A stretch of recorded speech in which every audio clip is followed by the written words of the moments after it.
Muito bem, voltamos então com o nosso programa A Luz, aqui direto de Mossoró, para você que está nos acompanhando nas diversas cidades, como eu já citei no bloco anterior.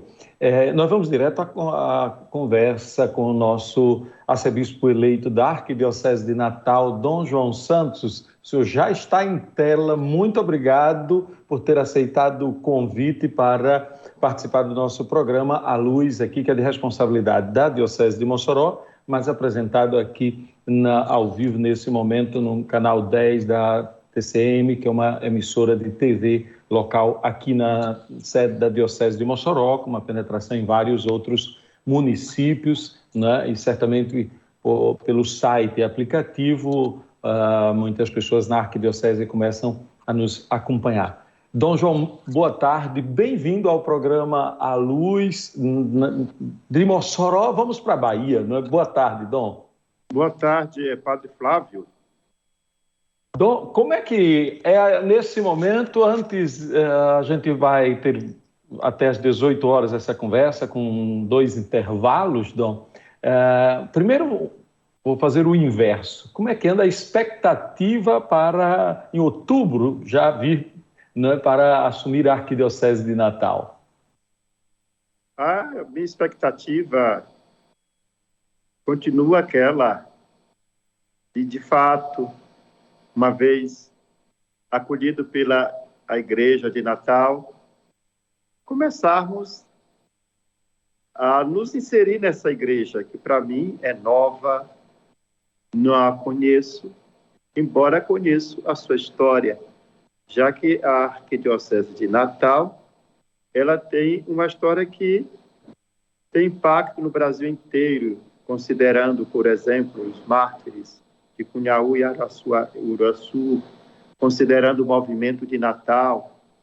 Então, faz com que Natal tenha essa influência em nível nacional, campanha da fraternidade, o MEB, muitos movimentos, segundo a história, decorre do trabalho aí de Natal, de Dom Eugênio e outros padres que com ele havia começado, né, esse trabalho que deu essa repercussão nacional.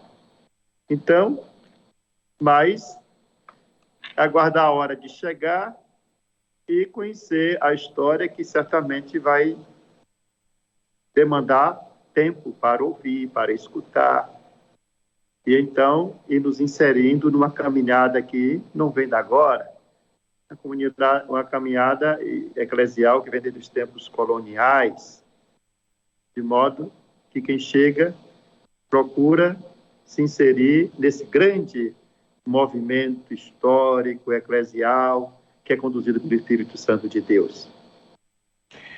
Ótimo, Dom. Eu agora vou fazer um salto, porque acho que é importante a gente conhecer um pouquinho. Normalmente a gente faz isso no programa, né? E já que estamos também dentro do terceiro ano vocacional no Brasil, né?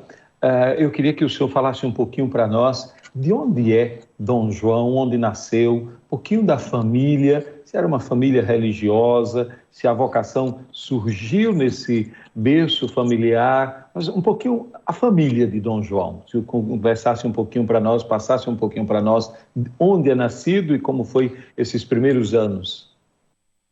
Você lembrou bem do ano vocacional. E uma proposta do ano vocacional é criar uma cultura vocacional.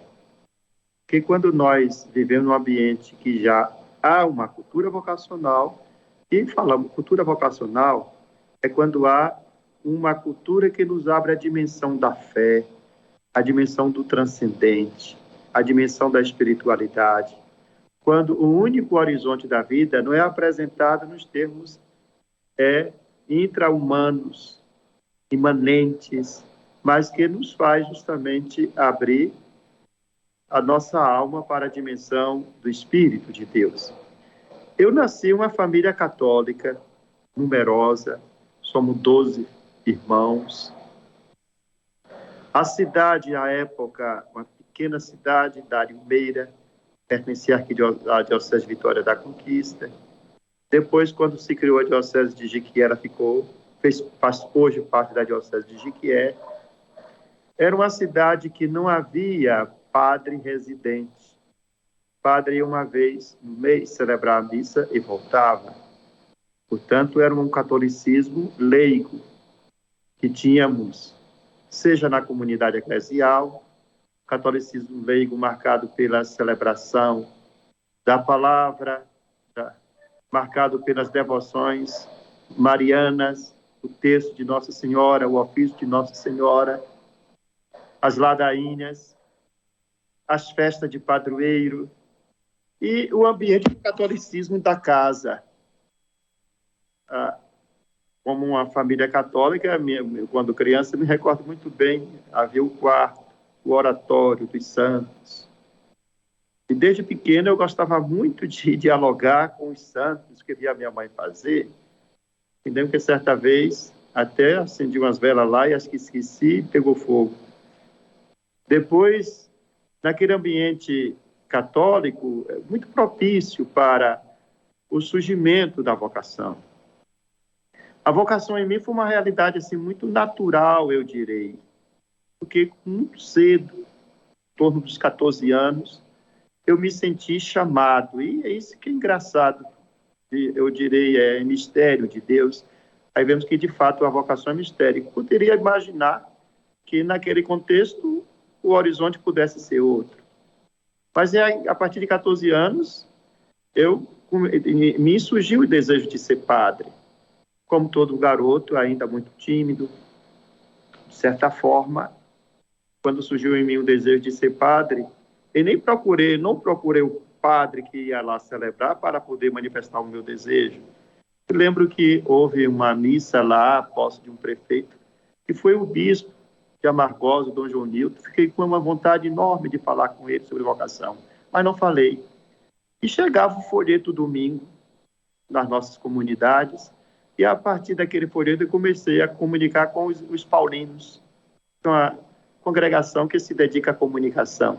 Mas não falei nada com meus pais. Quando completou a idade de 16 anos, já havia terminado o curso ginasial, então eu falei do meu desejo.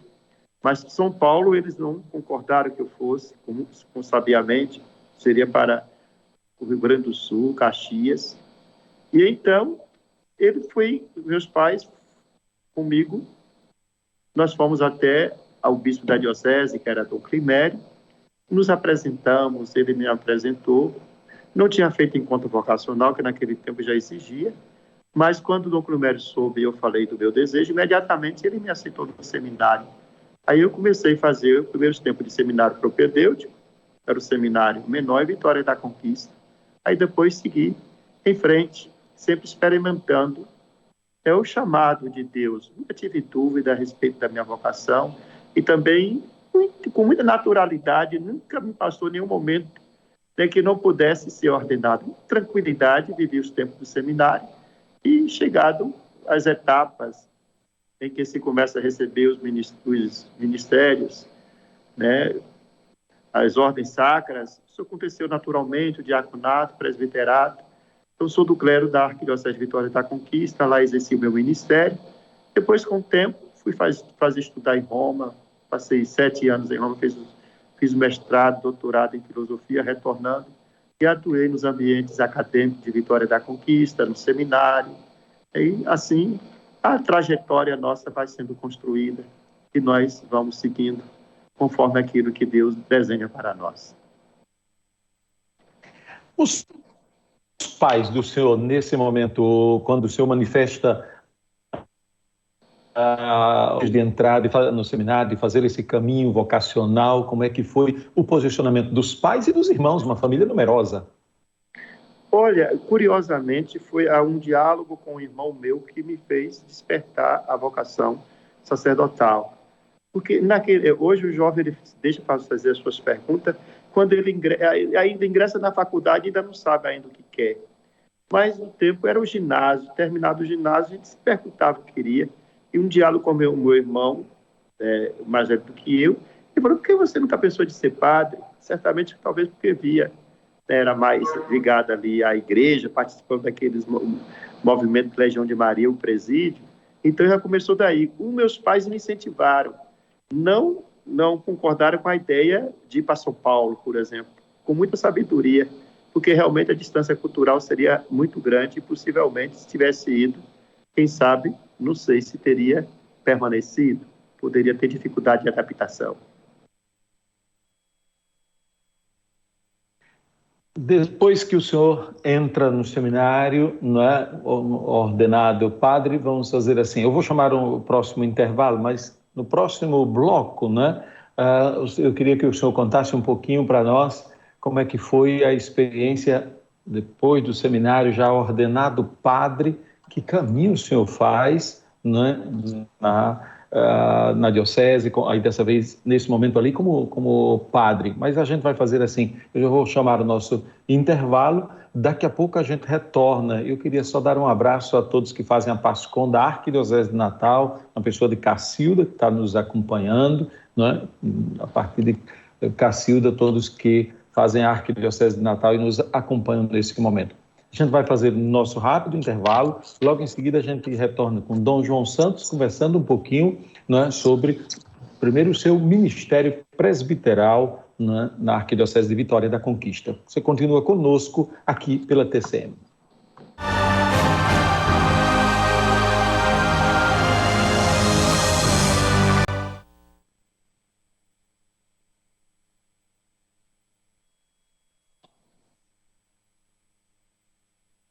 Muito bem, voltamos então com o nosso programa à luz desta semana. Nós estamos conversando com Dom João Santos, arcebispo eleito da Arquidiocese de Natal, se preparando para, em 7 de outubro, assumir a Arquidiocese. Dom João, tendo falado um pouquinho da família, eu queria que o senhor falasse um pouquinho para nós. Ordenado padre, assume já de imediato alguma paróquia? Como é que foram os primeiros anos do ministério presbiteral? Quando eu fui ordenado padre, a Diocese de Vitória da Conquista tinha muita carência de sacerdotes, de modo que já no diaconato estava numa paróquia, colaborando com um padre, que era um italiano. Assim que eu me ordenei, ele voltou para a Itália. Era uma paróquia urbana, de Vitória da Conquista, de periferia, e ali eu comecei o meu ministério. Nos anos 80, eu fui ordenado em 86, em dezembro de 86, numa região periférica, onde um bairro que estava em formação, onde tinha ainda a carência das estruturas urbanas, naquele contexto pós-Puebla. Então, havia uma grande efervescência eclesial no Brasil, de renovação. Então, é nesse contexto que eu começo a assumir uma paróquia periférica e com a grande área rural, com a colaboração de religiosa que trabalhava conosco e também de leigos. E o desafio muito grande que era, estávamos saindo da ditadura militar, e havia no meio do povo havia uma vontade muito grande de participação. E, nesse contexto, começamos a exercer um ministério marcado pela renovação pós-conciliar, por toda a mensagem que Puebla trouxe para a igreja no Brasil, toda essa perspectiva que havia na igreja do Brasil e também ações de uma renovação eclesial em que, de certa forma, a fé e a vida pudessem caminhar juntos. Uma igreja muito marcada pelo profetismo naquele período. Era muito difícil fazer ouvido pouco às demandas sociais, já que havia uma grande demanda social por melhores condições de vida, bairro com condições dignas de vida, questões também dos agricultores, de posse pela terra. Então, é nesse contexto que a gente começa a exercer o ministério. E nessa paróquia, eu passei 5 anos. E logo a seguir, eu fui reitor do seminário de filosofia. E como reitor do seminário, eu fiquei 3 anos. Muito jovem, um grande aprendizado. Lidar com a formação, com as exigências também dos seminaristas e, ao mesmo tempo, lidar com jovens, e você também sendo jovem, no meio dos jovens há muita expectativa e muita reivindicação, muita cobrança. Aquilo me ajudou muito a me amadurecer. E também me despertou mais o lado acadêmico. Até então, na paróquia, havia todo um envolvimento com a pastoral de uma paróquia popular. No seminário, eu percebi a necessidade de me formar melhor. Como o nosso seminário era de filosofia, eu percebia que era muito importante que a formação fosse na área de filosofia, de modo que a gente pudesse dar uma contribuição direta na formação dos nossos seminaristas e não confiássemos a formação acadêmica exclusivamente aos leigos ou a professores que vinham do mundo laico da universidade, já que as perspectivas seriam diferentes. E foi com essa necessidade que surgiu durante o tempo que fui reitor, que eu fui para Roma. Estudei filosofia porque era essa a necessidade da diocese, voltar para poder, então, contribuir com o seminário de filosofia. E o curso de filosofia acabou abrindo um grande leque para mim, para penetrar no mundo acadêmico de Vitória da Conquista. Quando eu retornei de Roma, no ano 2002, para Vitória da Conquista, foi o período do boom das universidades privadas em Vitória da Conquista. A rede pública do ensino superior expandiu o ensino, o ESB, a Universidade Federal do Estado da Bahia e outras universidades privadas começaram a surgir em Vitória da Conquista. E assim que eu cheguei com o título de doutorado, e logo imediatamente reconheci o título também no Brasil, na Universidade Federal de Minas Gerais, imediatamente eu fui buscado pelas universidades, fui chamado a contribuir. De modo que, ao retornar de Roma, eu fiquei muito presente no mundo acadêmico, fiz concurso para a universidade pública, passei, fui professor adjunto da Universidade Estadual do Oeste da Bahia, também chamado para ensinar em outras faculdades particulares. No início aceitei o convite, depois como eu vi que era muito cansativo, era muito estressante, porque tinha um seminário para poder também dar conta de que dirigia e para dar aula. Mas aquilo ali serviu para abrir um leque de diálogo com o mundo da cultura, inserir a igreja nesse espaço, porque mesmo me inserindo no espaço acadêmico, eu não me sentia meramente como um professor. Sempre me comportei como um padre, como um cristão, porque eu sabia que a minha missão ali não era meramente um dador de aula, mas tinha que fazer a diferença, e ao mesmo tempo, sem querer fazer proselitismo, ser um testemunho, porque é dessa forma que a gente atrai as pessoas a Nosso Senhor Jesus Cristo.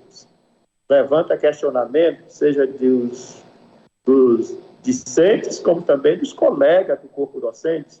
Isso permitiu, no mundo acadêmico de Vitória da Conquista, criar a presença cristã universitária, que era uma proposta de uma pastoral universitária mais em termos diocesanos. E conseguimos bons resultados. E também no mundo acadêmico, fiz parte de grupo de pesquisa, na área, por exemplo, da questão urbana, problema da violência urbana, que em Vitória da Conquista, na época, era muito presente, era uma realidade muito sentida. Então, a pesquisa nesse mundo da segurança pública. Aí depois tem um campo mais filosófico da linguagem, da cultura, da antropologia, e assim dei uma grande contribuição. Quando chega o Dom Luiz Pepeu, foi nomeado arcebispo de Vitória da Conquista, ele achou que eu tinha pouco serviço, então me deu de novo uma paróquia. Até então era atuado no seminário, uma capelania universitária e no ambiente acadêmico como professor. E aí, como paróquia,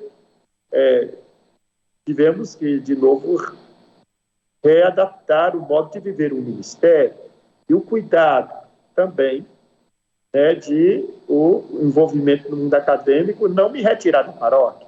Porque quando o povo de Deus. Tem um pároco, ele quer a presença do seu pároco para poder dialogar, conversar, buscar direção espiritual, e não meramente a confissão, e não meramente a celebração da missa. E assim foi o meu período, né, de ministério presbiteral na Diocese de Vitória da Conquista.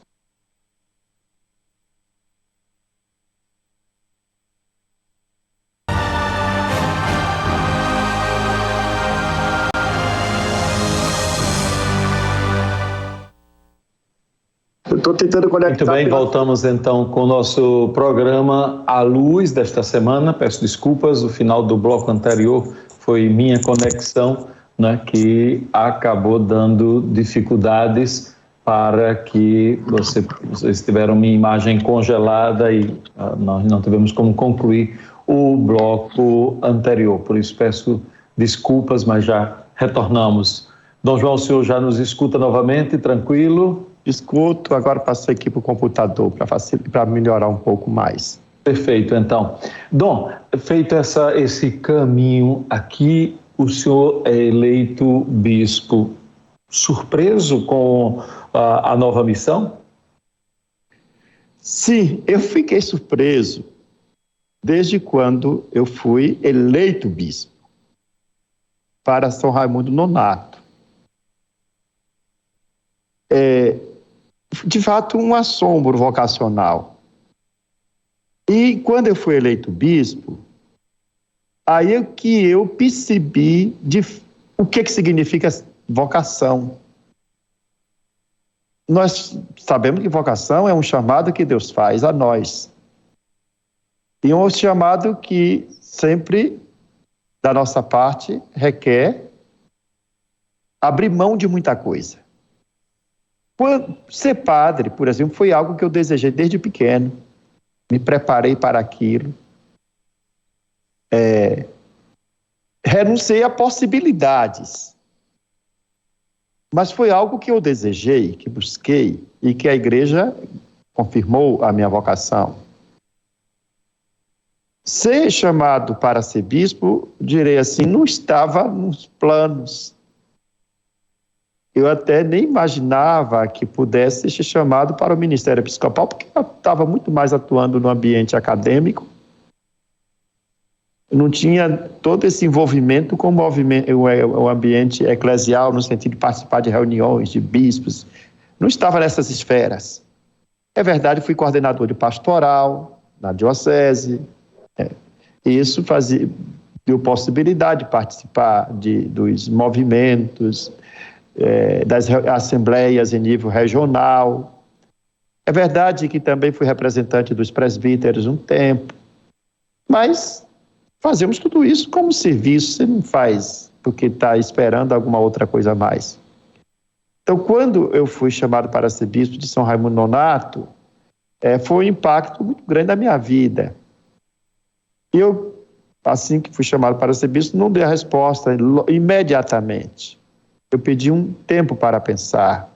Talvez se desse a resposta imediatamente seria até melhor. E, na medida que eu fui fazendo a reflexão, ficou claro para mim. Se eu dissesse não, estava dizendo não por covardia, por medo. Medo da missão, de abrir mão daquilo que eu gostava de fazer, de uma vida, diremos, sem surpresa, cômoda, que você controla. Então, isso me custou muito, mas eu acabei dizendo sim, e fui eleito bispo para a diocese do Piauí, São Raimundo Nonato, foi a primeira igreja, passei 3 anos e meio, foi um grande aprendizagem, foi um aprendizado para mim, São Raimundo Nonato.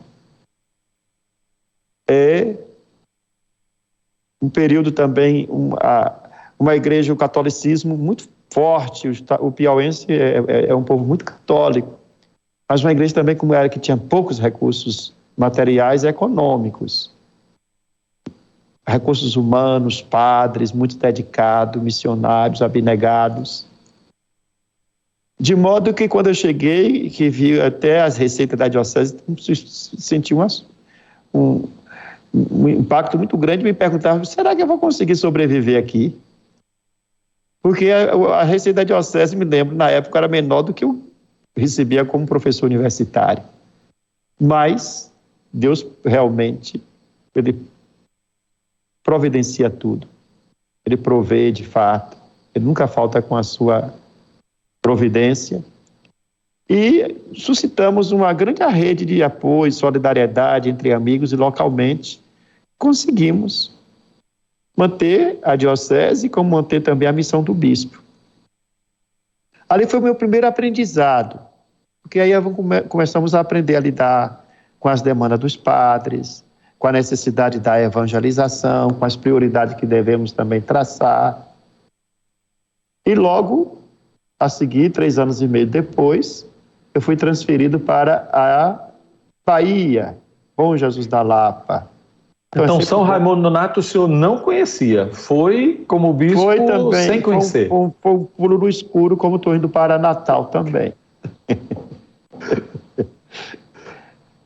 Aí retornei à Bahia, Bom Jesus da Lapa, e aqui estou há 8 anos. Uma igreja que eu gosto muito, me adaptei muito bem.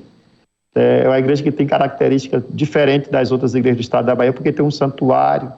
O caso do santuário faz com que Bom Jesus da Lapa seja um centro de peregrinação.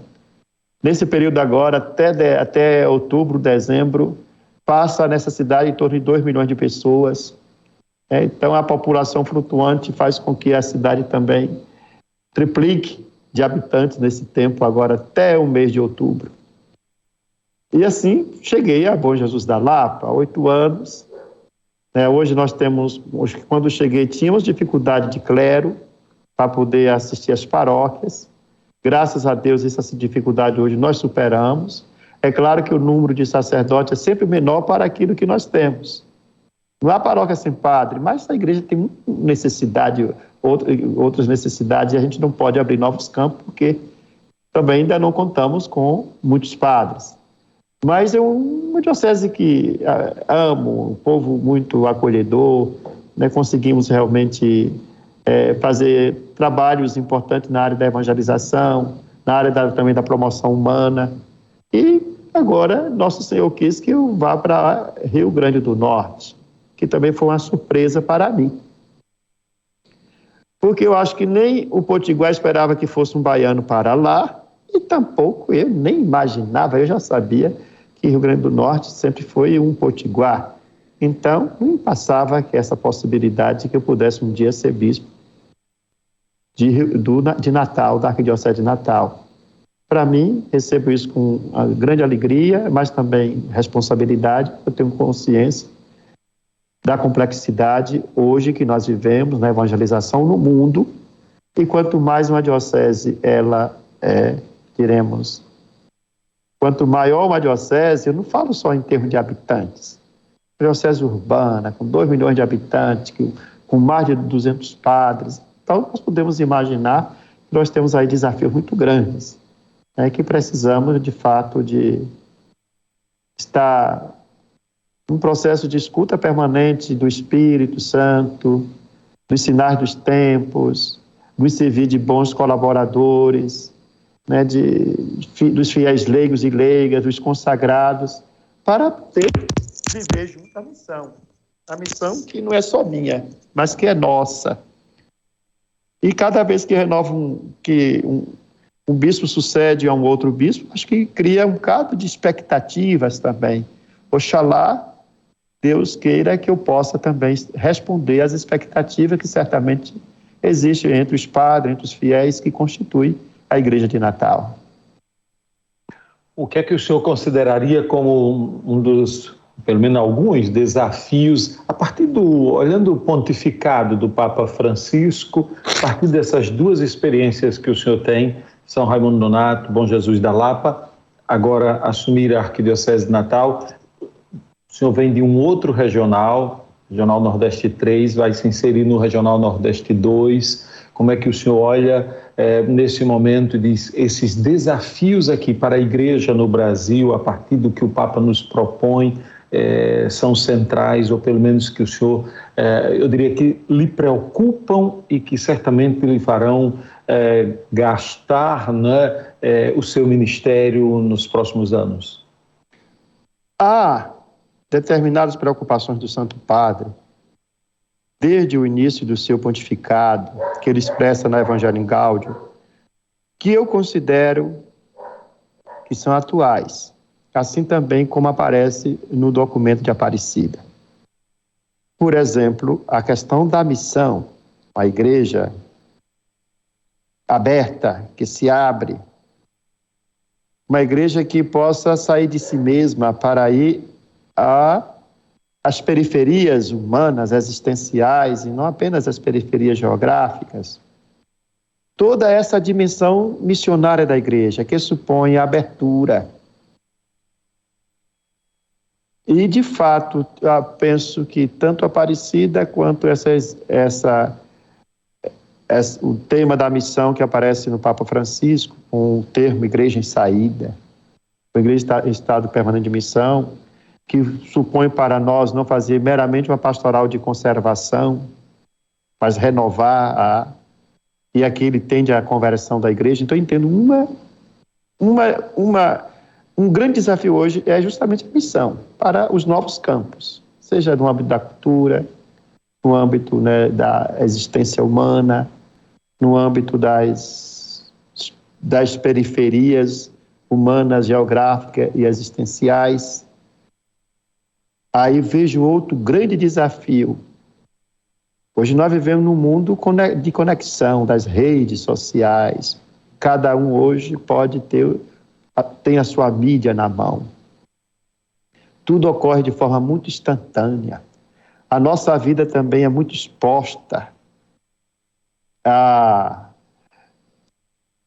o mundo em que o conceito de verdade é relativizado. O problema todo aí das fake news que nós lidamos.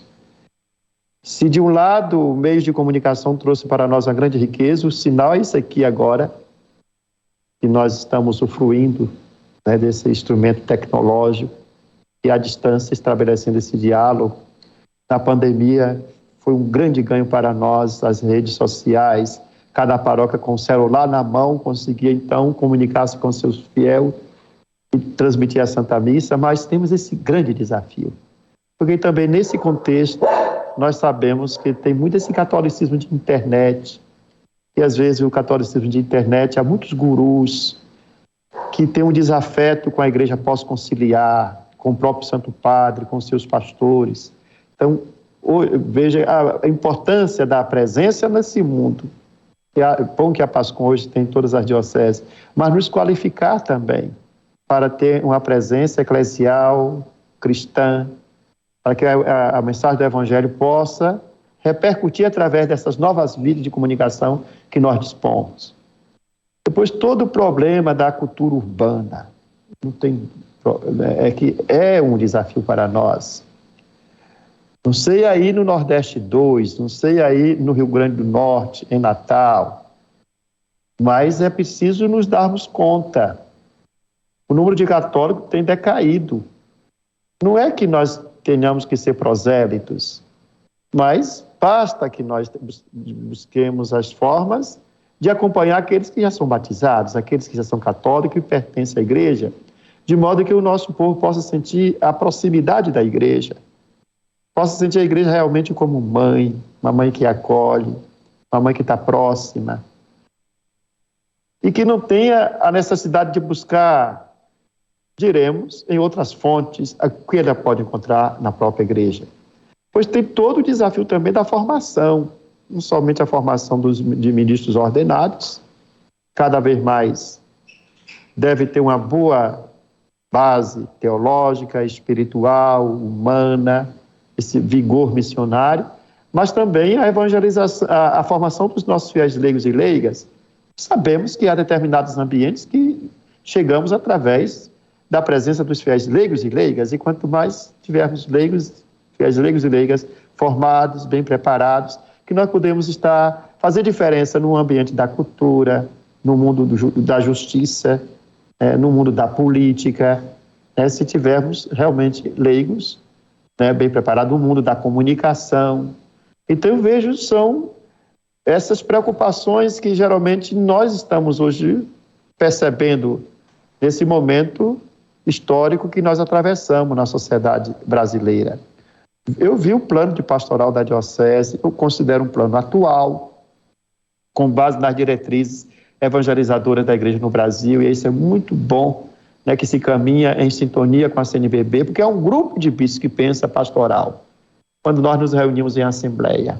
Então, é preciso valorizar também aquilo que nós pensamos enquanto um ministério colegial, enquanto bispos, né, e valorizar, por isso, também a nossa CNBB, o trabalho que nós, do Regional Nordeste 3, a CNBB, por isso, o Regional Nordeste 3, nós devemos ter sempre essa perspectiva de trabalhar conjuntamente, porque os problemas são muito comuns, se formos observar.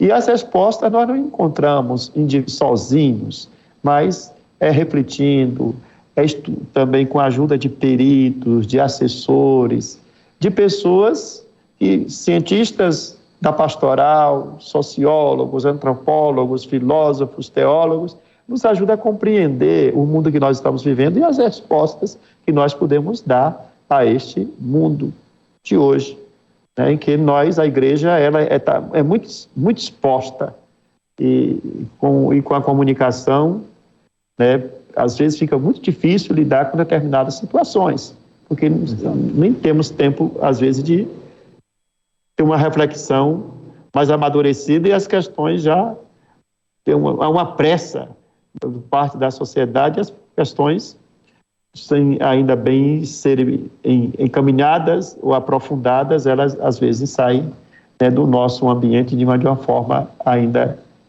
não prontamente maduras para serem comunicadas. Perfeito.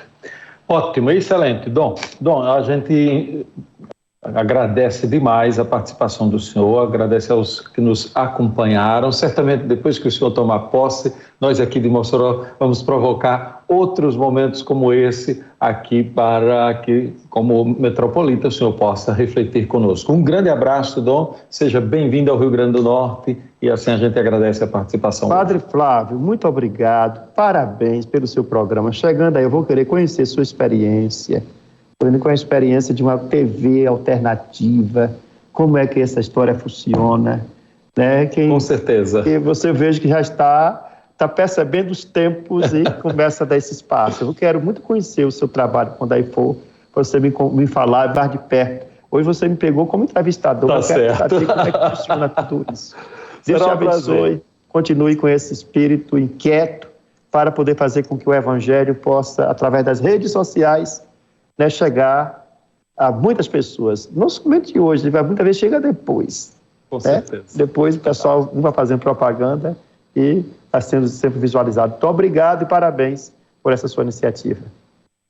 E assim a gente agradecendo a Dom João, agradece também a você que nos acompanhou. Próximo domingo tem a reprise. Um grande abraço. Próxima segunda, 17 horas, retornamos para o novo programa A Luz. Um grande abraço.